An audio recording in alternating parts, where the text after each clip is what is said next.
apapun yang dilakukan pemerintah itu ketika bencana datang itu tetap saja semuanya akan kurang, Mbak. Secanggih atau apapun teknologi yang dipakai, jangan terlalu fobia dengan kondisi alam. Tapi bagaimana kita bersahabat dengan alam, tidak hanya dokumen daerah yang kemudian diperbanyak, tapi bagaimana implikasi lapangnya lebih diperkuat.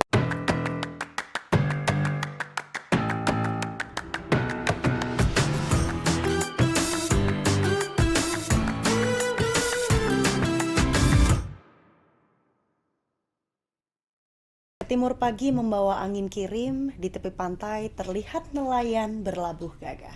Halo pemirsa, kembali di podcast Suara Jatim. Kali ini kita membahas bagaimana menghadapi cuaca ekstrim dan krisis sampah. Dampak perubahan iklim kini semakin nyata dirasakan, mulai dari cuaca ekstrim, banjir, kekeringan, hingga gelombang panas ini tampaknya menjadi ancaman di berbagai daerah, termasuk di Jawa Timur.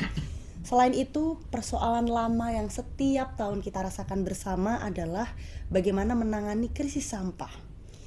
Kita ketahui pemirsa bahwa Jawa Timur ini menjadi salah satu provinsi dengan jumlah penduduk terbesar dan aktivitas ekonomi yang cukup dinamis. Tentu hal ini menjadikan Jawa Timur menghadapi tantangan yang tidak ringan. Dua masalah tadi, bagaimana cuaca ekstrim ini tampaknya bisa berdampak pada produktivitas petani, nelayan, termasuk juga bagaimana Jawa Timur dengan aktivitas ekonomi yang padat ini menambah populasi yang akhirnya berdampak pada jumlah sampah. Bagaimana penanganannya? Apakah Jawa Timur sudah cukup siap sejauh ini atau evaluasi yang diberikan? Kali ini sudah bersama saya ada anggota Komisi A DPRD Provinsi Jawa Timur, ada Mas Dedi Irwansyah. Assalamualaikum Mas Dedi. Waalaikumsalam warahmatullahi wabarakatuh. Sehat Mas? Alhamdulillah, pangestuni. Amin, alhamdulillah, mugi sehat. Tugasnya banyak ini Mas. Aktivitas terakhir Mas yang dilakukan mengawal atau menyerap aspirasi masyarakat? Habis reses kita ya, habis reses ya 2 minggu yang lalu kalau tidak salah kita selesai reses, dan 1 minggu yang lalu habis proses paripurna perda terakhir. Jadi ya masih dalam eskalasi yang cukup padat ya. Ini kan sudah menjelang akhir tahun, dan akhir tahun ya yang disampaikan oleh Mbahnya tadi ya, cuacanya lagi tidak berpihak. Kita ya juga sedang berbelasungkawa terhadap kejadian saudara-saudara kita yang ada di Pulau Sumatera. Betul. Yang bagian dari yang Mbahnya sampaikan tadi itu dampak ketika alam sudah tidak berpihak lagi. Alam sudah menunjukkan. Oke. Katanya abis ini ada aktivitas bersama masyarakat di Sidoarjo di Dapil Mas Dedi? Di Sidoarjo saya bikin dengan tema yang berbeda. Ini nanti kaitan dengan pendidikan politik ya. Pendidikan politik ya. Teman-teman media juga sudah tahu tentang bagaimana kos politik, bagaimana pemahaman politik masyarakat kita. Yaitu salah satu ikhtiar kami. Ya pelan, tapi kemudian kita ingin menyebarkan terus bagaimana ruang politik ini harus kita jadikan sebagai medium positif membangun bangsa kita. Kayaknya untuk tema yang itu agak berat ya Mas, melihat kondisi masyarakat kita sekarang. Kita bahas yang sekarang di lead sama kita, yang masih sangat hangat diperbincangkan. Ada ratusan saudara kita, ribuan saudara kita yang terdampak di Sumatera. Kalau di Jawa Timur sendiri Mas Dedi, seperti apa kondisinya? Saya pikir kondisinya ini kita tidak bicara Jawa Timur, kita tidak bicara Indonesia, tapi ini sudah menjadi isu global ya, isu pemanasan global, isu pro iklim. Ini sudah didiskusikan di berbagai negara, dan bukan barang baru gitu. Cuman mungkin ketika bangsa kita ini, mohon maaf, atau Jawa Timur ini baru terbelalak ketika barangnya datang. Dalam bahasa saya, ketika musibah itu datang, ketika alam itu kemudian menunjukkan caranya, baru kemudian semua masyarakat, baik itu pemangku kebijakan, masyarakat terbelalak, dan kesan baru bangun dari tidur. Nah ini yang kemudian harus kita turunkan di kondisi Jawa Timur yang hampir sama secara geografis gitu Mas. Kita juga terdiri dari gunung-gunung, kita terdiri dari laut yang juga cukup lumayan ekstrim di pantai selatan kan gitu. Kemudian kita juga punya potensi areal yang ketika musim kemarau tinggi, kekeringan. Bahkan di kota Surabaya ini ketika puncak musim panas, apa namanya bahasa saya, semua masyarakat berdiskusi, mungkin menggerutu, mengeluh, kok Junyo tambah sumuk bahasanya kan gitu. Bahasa kami orang Jawa Timur mengatakan Junyo kok tambah sumuk. Bukan dunianya yang sumuk, memang alamnya sedang menunjukkan caranya pada saya. Kita yang tidak pernah mau melihat tanda-tanda alam itu bekerja. Nah, kita yang kemudian menganggap tinggal dan berdiam di bumi ini tidak pernah menganggap bumi adalah rumah kita yang biasa kita sapu, kita rawat, kita bersihkan. Nah, itu tidak terjadi gitu Mas. Nah, ini harus menjadi introspeksi bersama, bukan hanya pemerintah Provinsi Jawa Timur atau DPRD seperti kami ini, bahwa ini harus menjadi introspeksi bersama. Karena kita punya Semeru yang ya baru-baru kemarin aja menunjukkan gejala-gejalanya. Apakah eskalasi ini tidak mungkin meningkat?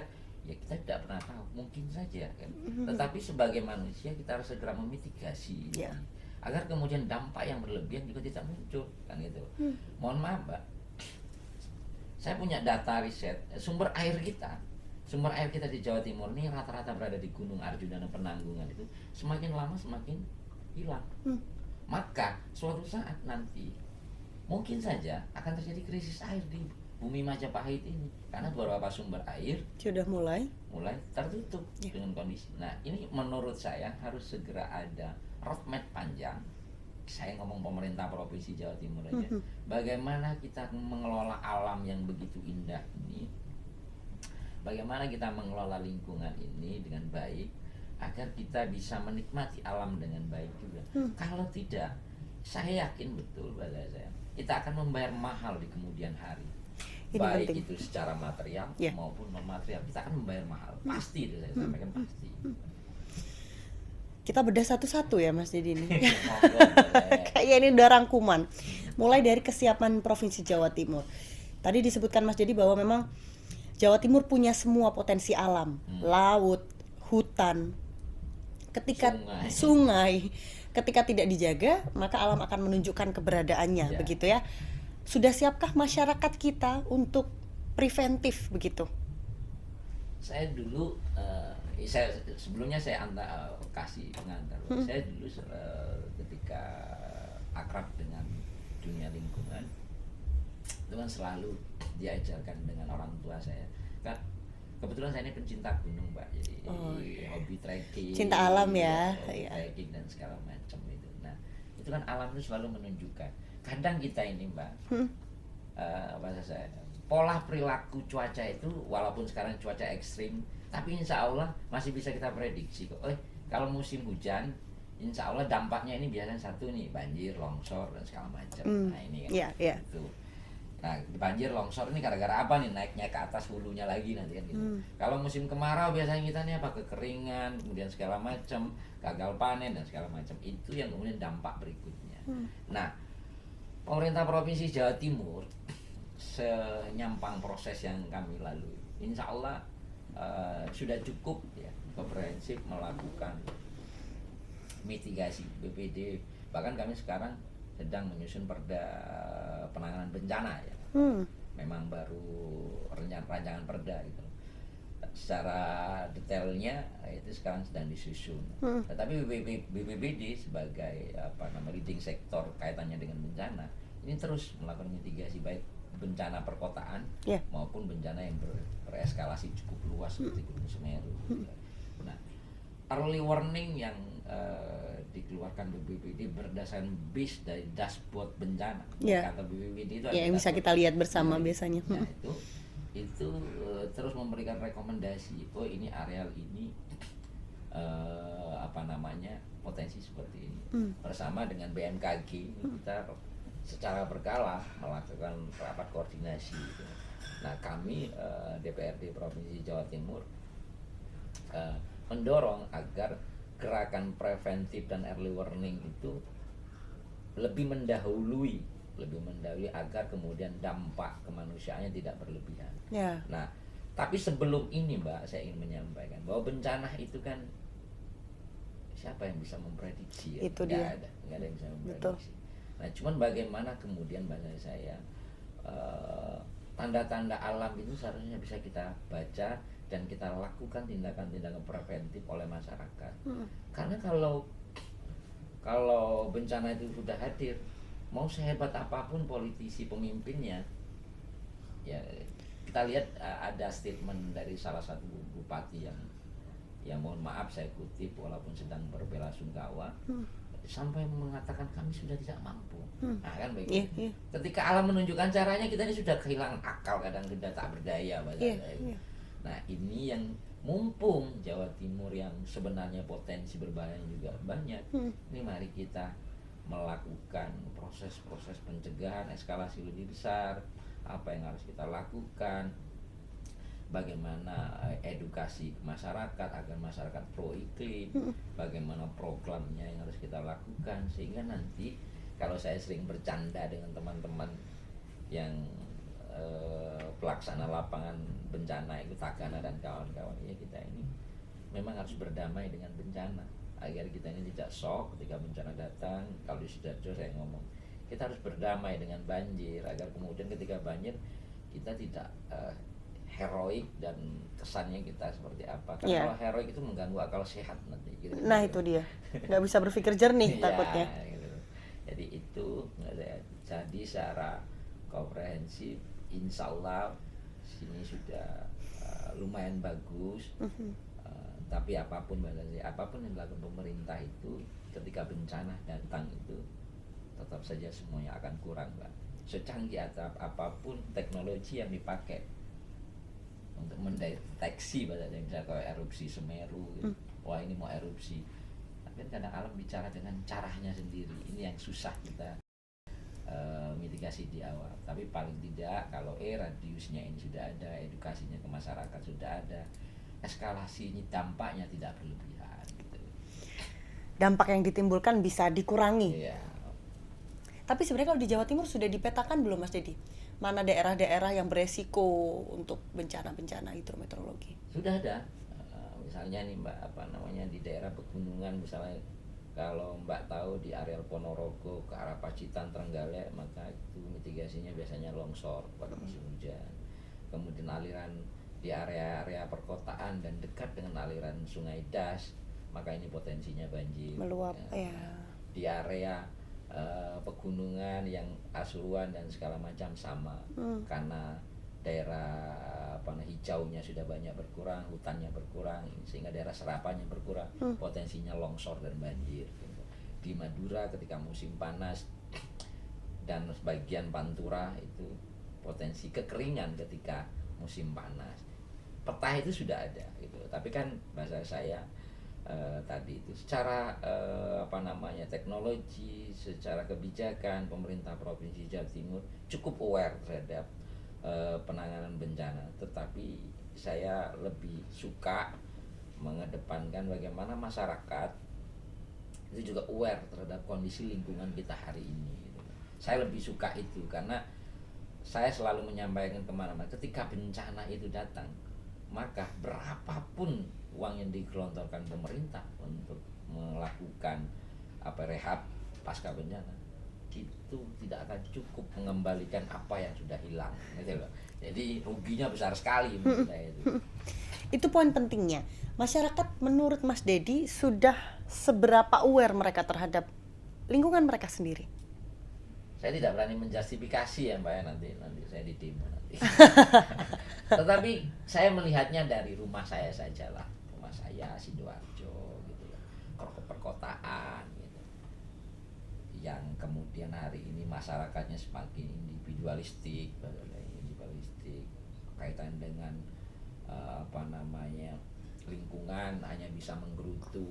Mereka lupa bahwa dulu pernah punya pohon di depan rumah yang itu rindang, itu biasanya menjadi penyejuk rumah, kemudian dipotong karena malas repot kotor menyapu ranting dan daunnya jatuh, ketika musim panas yang bisa nyala menggerutu dalam artian kok cek sumu negara iki kan gitu. Nah ini yang menurut saya ada yang lupa, ada yang masyarakat lupa bahwa sebenarnya yang menciptakan panas itu kita sendiri. Nah perilaku inilah yang kemudian saya dorong ke masyarakat, terutama dapil saya di Sidoarjo. Pemanasan global ini kan banyak Mbak dampaknya, mulai dari hilangnya kawasan hijau, banyak pohon ditembang, deportasi kok angel ya. Deportasi pohon, kemudian kawasan resapan yang hilang, sampah yang kemudian luar biasa kontribusinya pada efek rumah kaca, kemudian polusi udara, banyak faktor banyak faktor ini. Nah, cuma saya ingin mengajak masyarakat bahwa kita mulai aja lah dari lingkungan sekitar kita. Kita mencintai lingkungan kita, bersih, nyaman, dan itu asri, itu indah Mbak. Hari ini saya ingin cerita ke Mbaknya saja lah. Mbaknya tinggal di Surabaya. Ketika suasana sumpek dengan tekanan psikologis dunia kerja, maka kadang pikirannya pingin ngadem. Nah, mengademnya ke desa. Ini kan pasti membayar mahal, Mbak. Perjalanan menginapnya di sana, akomodasi dan lain sebagainya. Nah, bahasa saya, orang Sidoarjo pasti juga akan membayar mahal karena Sidoarjo itu desa. Dulunya desa. Ketika tumbuh urbanisasi lebih besar, mereka akan bayar mahal. Liburannya sekedar setengah jam nang Trawas, Mbak. Tapi kan bayarnya mahal. Betul. Makanya saya sampaikan, lingkungan yang indah dan asri itu akan kita bayar mahal kalau tidak kita jaga dengan baik. Salah satu masyarakat kota yang bayar mahal hari ini, mereka harus menyediakan anggarannya mereka untuk membayar AC, Mbak. Kan gitu toh. Kalau bayang bengi-bengi kan AC kalau kipas angin musim panas kasih turu, Mbak. Betul. Sesederhana itu saya sampaikan. Ini logika dasar banget sebenarnya Mas Edi. Tapi kita tidak sadar gitu. Mulai dari perilaku kehidupan kita sehari-hari, bagaimana kita melihat sampah yang kemudian seenaknya kita buang di pinggir jalan, atau dari rumah tidak kita pilah dengan baik. Itu kan sesederhana itu. Nah, perilaku ini yang ingin saya dorong. Saya tidak ingin bicara mulu-mulu tentang efek gas rumah kaca lah. Itu menurut kami ke masyarakat itu kadang gak gaduh lah jadi terlalu tinggi mungkin bahasanya untuk dipahami. Nah, saya ingin mengajak masyarakat bersama-sama, mengajari diri saya, mengajari keluarga saya bagaimana kita minimal di lingkungan sekitar kita mencintai lingkungan, jaga kebersihan, buanglah sampah pada tempatnya. Bahkan kalau mungkin kalau di negeri luar sana kan ya mereka lebih berangkat kerja menggunakan transportasi publik sehingga polusinya tidak berlebihan. Ini banyak sekali Mbak, kalau kita bicara lingkungan itu banyak sekali. Tapi paling tidak di arena perkotaan, bahasa saya ya minimal bagaimana sampah agar kemudian bahasanya jangan. Saya tidak setuju dengan bahasa krisis sampah itu. Tapi lebih kepada problem sampah. Nah, kalau krisis sampah di kota sampahnya sudah berkurang ini kan. Kalau problem sampahnya terus bertambah jadi masalah. Problem sampah ini bukan hanya problem lingkungan, karena bisa jadi problem lingkungan, tapi bisa jadi problem sosial masyarakat. Karena kan banyak mana-mana. Di Sidoarjo ada orang yang bertengkar antar tetangga gara-gara urusan sampah banyak. Gitu. Kemana-mana ada domino effect ya, ada. Mas Edi kalau kita bicara sampah. Tapi tunggu dulu, belum kita masuk ke sampah, kita menyinggung kesiapan pemerintah. Tadi kalau disebutkan Mas Edi bahwa pemerintah Provinsi Jawa Timur sudah cukup aware. Kita bicara ke pemerintah daerah masing-masing kabupaten kota, apakah mereka sudah cukup mempersiapkan? Nah, ini yang bahasa kami yang terus kita lakukan koordinasi dan komunikasi bersama-sama, terutama di areal-areal yang zona potensi bencananya lebih tinggi. Misalnya kaitan dengan Lumajang. Mohon maaf Mbak, Lumajang itu ya mungkin rata-rata kita selalu kelihatan bencana yang ada di sana adalah lahar Semeru. Nah, ini memang kita secara penganggaran, bagaimana mitigasi bencana, bagaimana pemantauan bencananya ini terus kita lakukan. Tapi memang ya hari-hari ini banyak problem, kita ini tidak bisa hanya ngomong soal lingkungan, tapi ya kalau terkait penanganan bencana juga terkait fiskal dan segala macam. tetapi saya yakin betul. Bahkan dulu di salah satu kabupaten di Bojonegoro itu, Iya. dulu Bojonegoro di sekitaran tahun 2014-an, kalau Metro punya arsipnya itu sering melihat banjir. Nah, tapi ada yang dilakukan oleh pemerintah yang bahasanya itu berdamai dengan banjir. Hari ini banjirnya sudah sangat berkurang. Drastis. Drastis. Bapak ibu saya di sana soalnya. Nah, kan tahu. Iya, saya dulu waktu Maksud kecil saya, dia ajak main lebih sana. kepada perilaku. Iya. Lebih kepada perilaku. Nah, saya ingin mengajak pemimpin-pemimpin, terutama bupati, wali kota, bu gubernur, bahwa kita jangan terlalu, ya kalau apa ya bahasa yang pas ya, jangan terlalu fobia dengan kondisi alam. Tapi bagaimana kita bersahabat dengan alam, ya ketika bencana datang bagaimana penyikapannya, bagaimana mitigasi sehingga tidak berlebihan. Nah, ini yang kita dorong ke pemerintah kabupaten kota. Selain memang secara kebijakan penganggaran, bagaimana belanja tidak terduganya juga di prepare ketika musim hujan, seperti yang saya sampaikan tadi, bagaimana peralatannya itu terus kita koordinasikan, Pak. Karena seperti yang saya sampaikan tadi, kami sedang berupaya perda terbaru tentang bencana ini bukan hanya pemerintah, tapi lebih holistik lagi. Dalam artinya melibatkan bagaimana swasta. Kan gitu. Karena swasta penting dong dilibatkan, karena ini kaitan dengan mereka makan. Mereka berusaha dan segala macam, nanti kita libatkan. Sehingga kemudian ke depan keluarlah kebijakan yang memang bisa secara holistik, itu mampu mulai dari proses pencegahan, mitigasi, kejadian dan pasca kan gitu. Ini yang harus kita lakukan secara bersama-sama, penyusunan roadmap penyusunan mitigasi sampai penanganan pasca bencananya. Di Perda ini sudah sejauh mana pembahasannya, Mas? Belum, Mas, Mbak. Tapi sudah mulai dipetakan. Ya, sudah mulai dipetakan. Karena memang baru 1 bulan yang lalu masuk di Propamperda.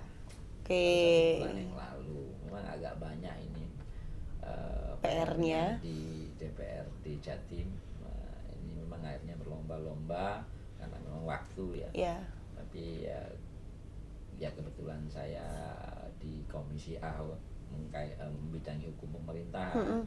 Secara pribadi kita berharap tidak hanya dokumen daerah yang kemudian diperbanyak, tapi bagaimana implikasi lapangnya lebih diperkuat pada saya.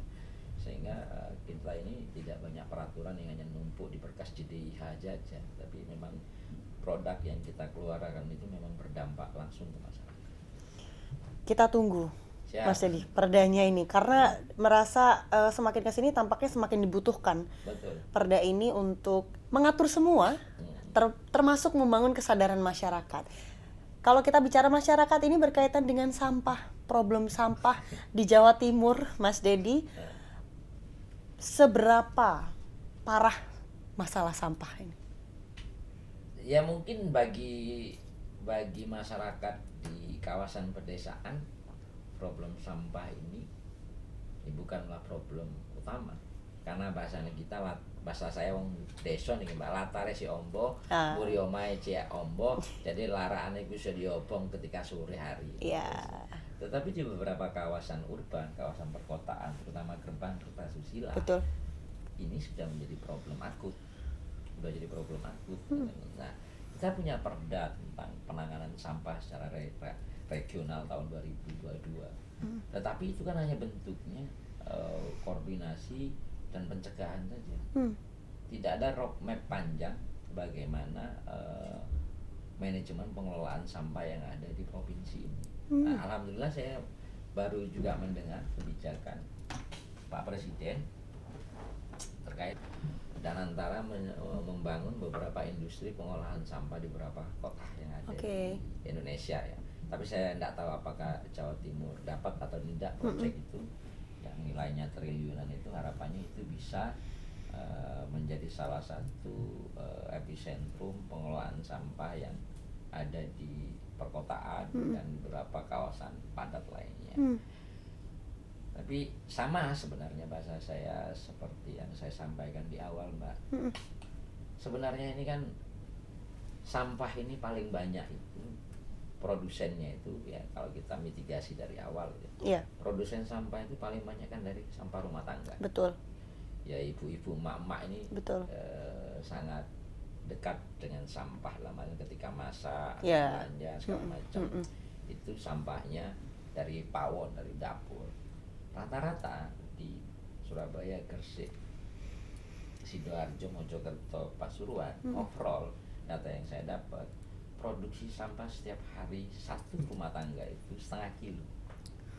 Ini data overall ya. Iya. Data overall, Data rata-rata. Data rata-rata di kawasan ini setiap hari itu produksi sampahnya 0,5 kilo sampah. Satu rumah. Satu rumah ini overall 0,5 kilo sampah. Berarti misalnya dalam satu kawasan kota, kaitannya misalnya saya anggap Sidoarjo aja, 800-an ribu kakak, tinggal menghitung kita berapa produksi sampah yang ada di Sidoarjo tiap hari. Bahkan yang data yang saya dapat tiap hari, Sidoarjo itu 1.300 ton sampah setiap hari dibawa ke TPA Jabon. Nah, tinggal bagaimana kita membayangkan kapan ini akan selesai kalau sampah ini hanya dari dapur kemudian dibawa ke depan rumah, diangkut oleh pengangkut sampah ke TPA Jabon dan ditumpuk. Selesai begitu saja. Iya. Dianggap selesai. Nah, ini malah sama seperti sedang menginvestasikan masalah, Mbak Zaza. Nah, sedang menginvestasikan masalah. bagus ini Mas Dedi dikutip ini. Menginvestasi masalah ketika numpuk Iya. sampah. Iya. Nah, sehingga jangan kaget kalau di kawasan perkotaan ini, kalau ketika musim hujan, cuaca ekstrim, curah hujan agak tinggi debitnya, maka insya Allah prediksi kita tidak akan salah bahwa banjir akan datang. Bukan genangan, tapi banjir ini. Karena kalau genangan itu hanya 5 jam susut, kalau sudah berhari-hari itu namanya banjir. Yeah. Nah, gitu lah. Kadang kan mohon maaf nih, pemerintah sering menggunakan diksi dan narasi ini genangan gitu. Kalau sudah 3 hari itu bukan genangan, Mbak, itu sudah banjir itu bahasa saya gitu. Ini pengetahuan ya, dicatat. Jadi kalau misalkan ada pejabat kita yang menyebut itu genangan, bukan itu banjir. Karena kalau genangan biasanya dalam kurun jam. Jam sudah susut kan gitu lah. Itu bahasa. Cuman ya saya sesama politisi sadar lah, iya paham saya. Cuman kan ini apa mau kita biarkan terus begini. Saya mohon maaf, isu ini selalu menjadi isu yang berulang bahasa saya. Ketika musim hujan, saya pastikan Sidoarjo dan Surabaya itu pasti ada waktunya teriak masalah banjir. Pasti ada waktunya itu. Nah, ini kan terus berulang gitu. Ya isu yang selalu berulang. Nah, mungkin kita perlu merefleksikan ini, perlu memitigasi lebih awal gitu loh. Jadi akar masalahnya di mana? Akar masalahnya di mana? Oke deh, infrastruktur kan gitu loh. Memang kita butuh infrastruktur nih, sehingga harus menggelontorkan belanja program yang banyak terkait penguatan infrastruktur. Oke. Gitu. Tapi berapa kuat infrastruktur ini bertahan?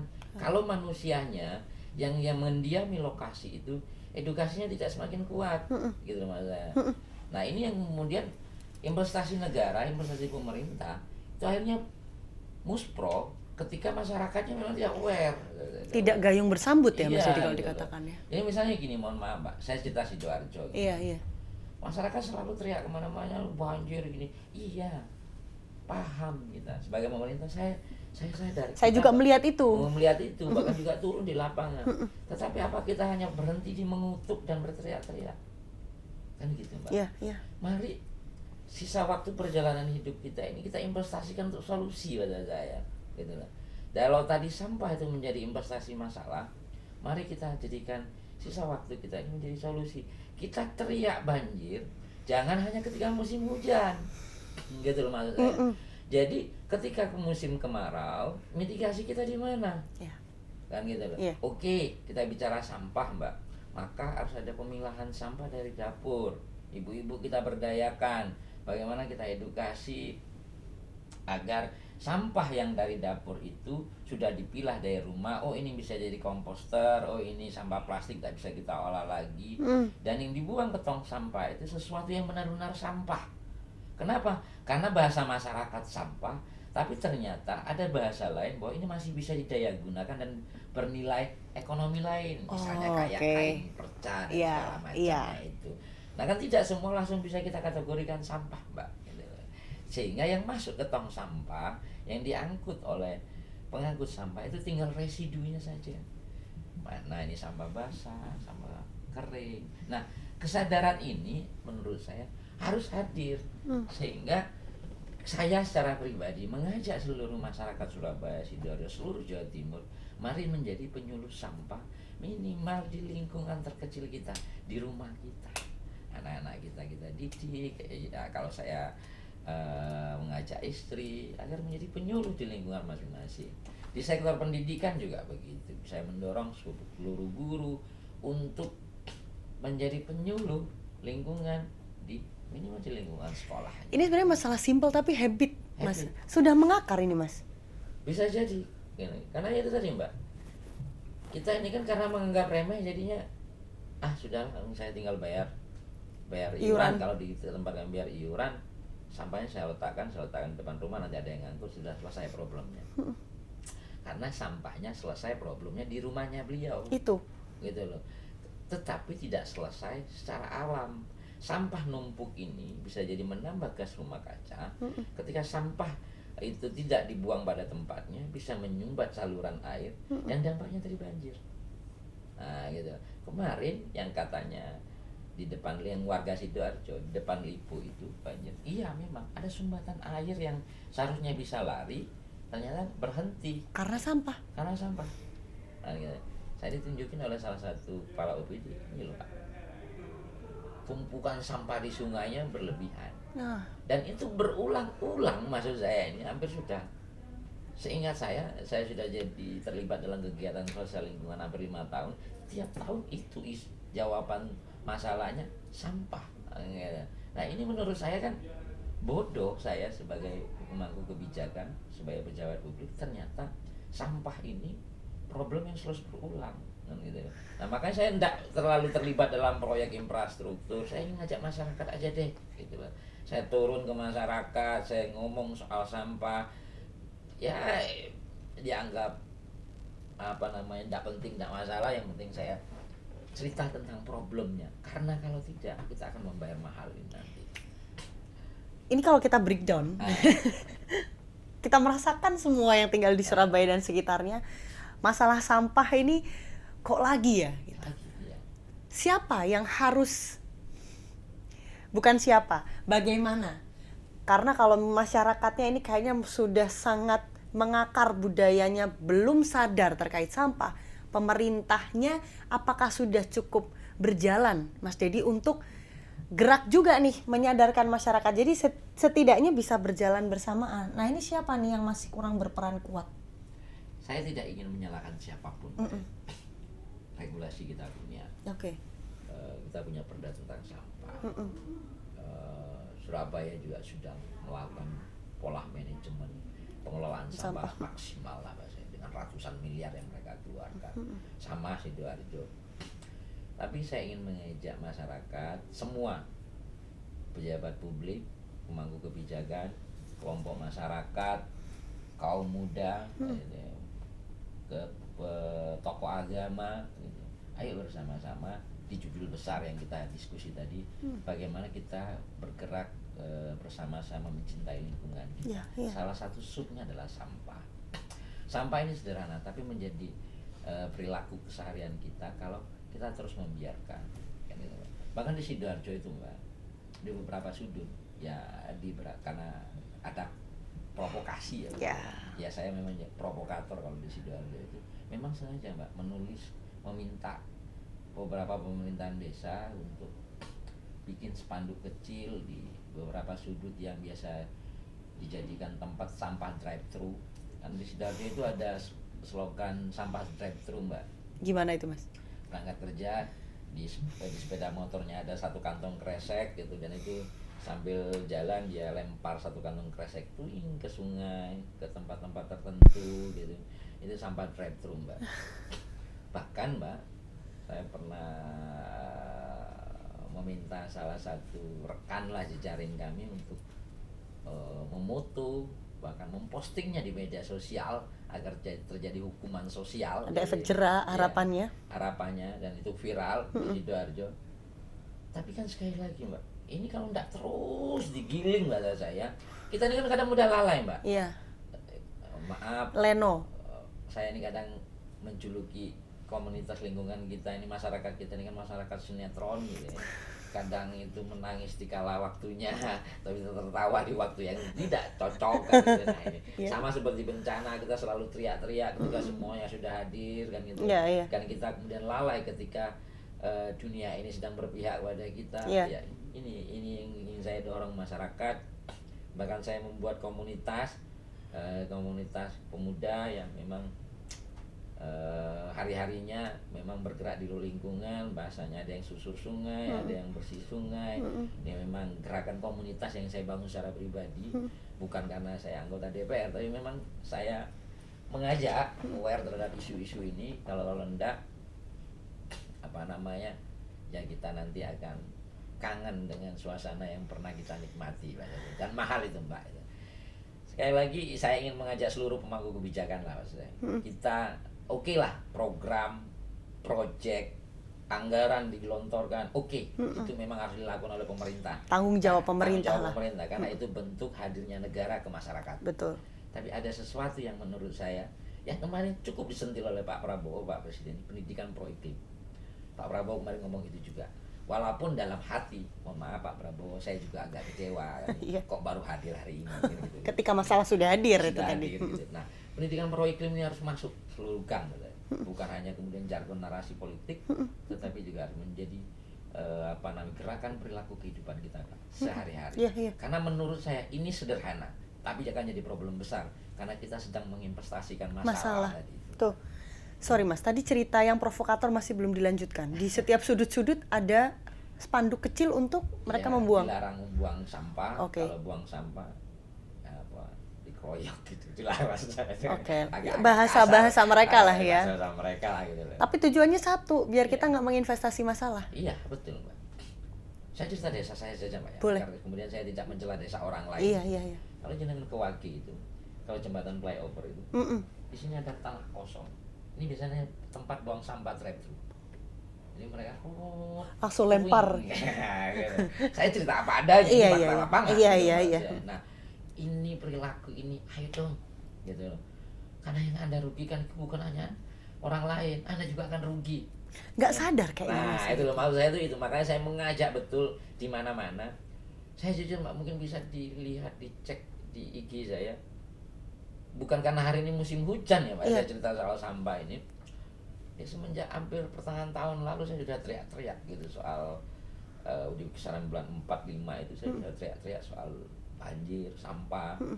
Sudah, kalau kalian berharap pemerintah hadir di mana, jangan pernah berharap karena pemerintah tentu banyak yang harus ditangani. Ayo kita bersama-sama. Saya ngajak masyarakat, saya pemerintah mohon maaf belum bisa memberikan hal yang maksimal untuk masyarakat saya, tapi saya hanya bisa ngajak ayo bersama-sama kita turun ke sungai, kita siapkan tong sampah bersama. Bahkan baru kemarin saya dengan teman-teman patungan beli jaring pembatas sungai agar kemudian sampahnya tidak lewat. Sampahnya itu tidak saling tuduh. Oh ini sampahnya desa A gitu. Oh enggak, jangan sama B. Ini yang masalah sampah jadi masalah sosial. Iya gitu. Maksud saya itu. Sampai segitunya ya Mas, ternyata masalah sampah ya. Ini fakta yang ada di tempat saya lah, tempat kami Sidoarjo gitu ya. Iya. Saya terbiasa berdialog dengan masyarakat dan budaya ngopi saya. Ketika ketemu dengan komunitas desa A, boten Mas, niki sampah ini desa ngono. Nah, ini kesana kan, sampah kulo Mas. Nah, itu jadi masalah kan. Maka saya ingin mengajak masyarakat ya bahasanya berbahagia dengan kondisi alam yang ada, tapi dengan cara kita kita pelan-pelan melakukan edukasi kepada masyarakat. Setelah saya membangun komunitas anak muda pencipta lingkungan, saya sedang membangun komunitas emak-emak ini. Ya produsen sampah dapur tadi. Biar mereka sadar itu. Saya bikin pelatihan gitu ya. Saya ajak mengelola bank sampah. Semampu saya lah.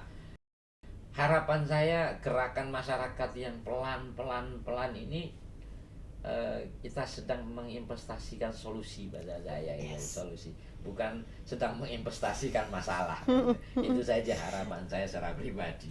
Tapi kalau secara keseluruhan di setiap daerah menurut Mas Dedi, penanganan sampah dari masing-masing pemerintah mereka sudah cukup kuatkah untuk menangani itu? Oke lah kalau kita berbicara penyadaran masyarakat, tapi ketika ini sudah bertumpuk, apakah mereka sudah cukup tahu untuk pengelolaannya?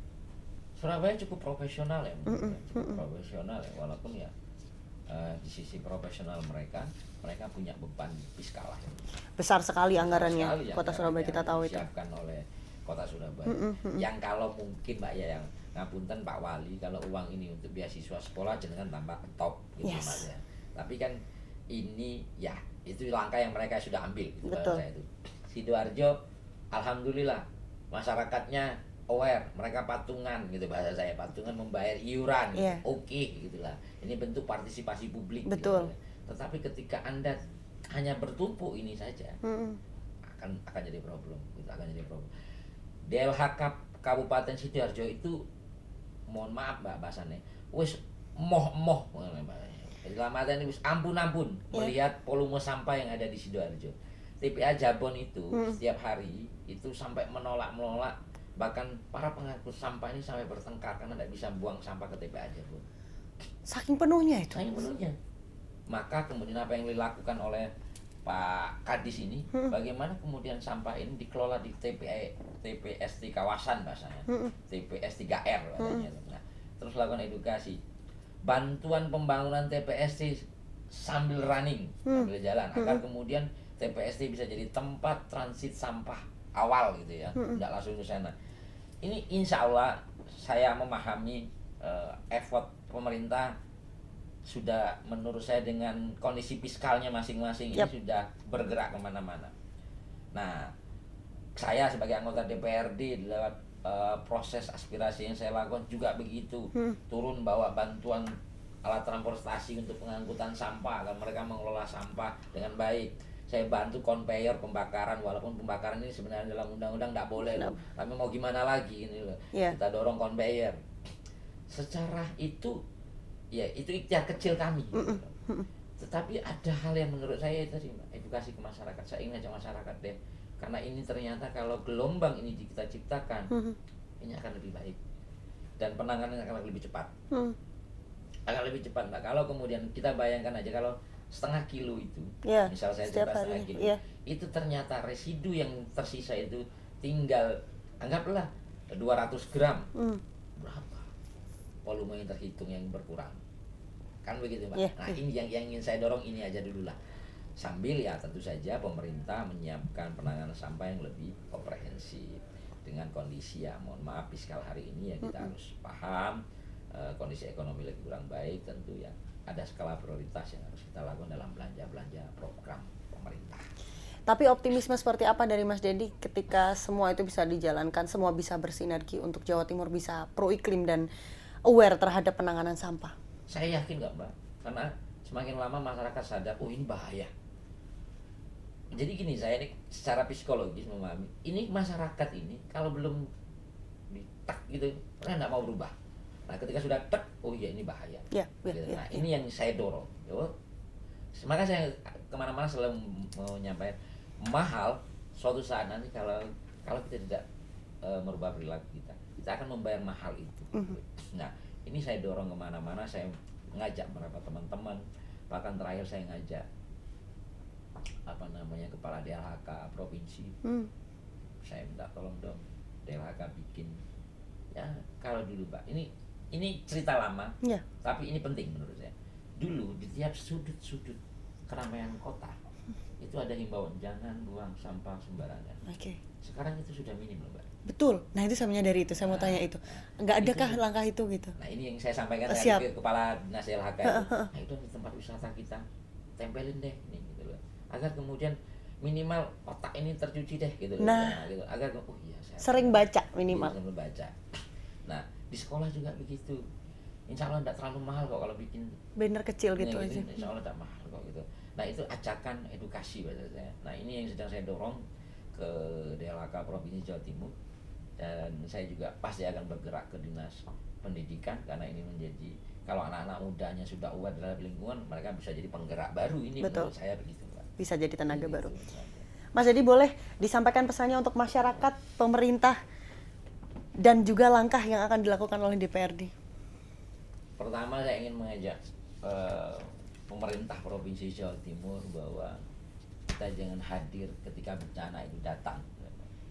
Ketika bencana datang, ini bagaimana kita menyiapkan mitigasi yang memang dari awal, baik itu piranti hukum, properti, peralatan, dan mitigasi yang kaitan dengan pencegahan. Ini harus kita awali dari, bukan karena ini musim bencana, tapi memang karena memang kita sedang menyiapkan roadmap penanganan bencana yang baik. Pak saya begitu. Pada masyarakat, saya ingin menyampaikan, berapapun fiskal yang dikeluarkan oleh negara untuk menangani problem-problem bencana tidak akan pernah cukup kalau partisipasinya masyarakat tidak ada, kepedulian masyarakat tidak ada, perilaku yang mohon maaf yang kurang baik, kurang bijak itu mari kita rubah mulai dari rumah kita masing-masing. Dengan begitu kita bisa mengelola problem-problem dari tempat terkecil. Bagi teman-teman komunitas, saya ingin mengajak, ayo kita pelan-pelan menanam satu pohon agar suasana kita, bumi kita ini tidak semakin panas. Sederhana, satu pohon untuk satu keluarga itu menurut saya gerakan yang harus dibangun kembali, Pak. Saya yakin kalau kesadaran lingkungan ini menjadi kesadaran perilaku kehidupan, saya yakin kita akan melihat Jawa Timur yang hijau, Jawa Timur yang asri. Terima kasih, Mbak. Amin. Terima kasih banyak Mas Dedi, gagasannya, upayanya, ikhtiarnya yang terus dilakukan untuk masyarakat Jawa Timur.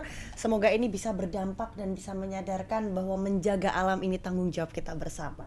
Pemirsa, demikian episode kali ini. Nantikan episode-episode selanjutnya selalu di YouTube Metro TV dengan tokoh-tokoh inspiratif lainnya dan dengan topik yang bisa berdampak pada masyarakat. Saya Belinda Firda mewakili seluruh kru yang bertugas mau undur diri dan sampai jumpa. Terima kasih Mas Dedi. Assalamualaikum.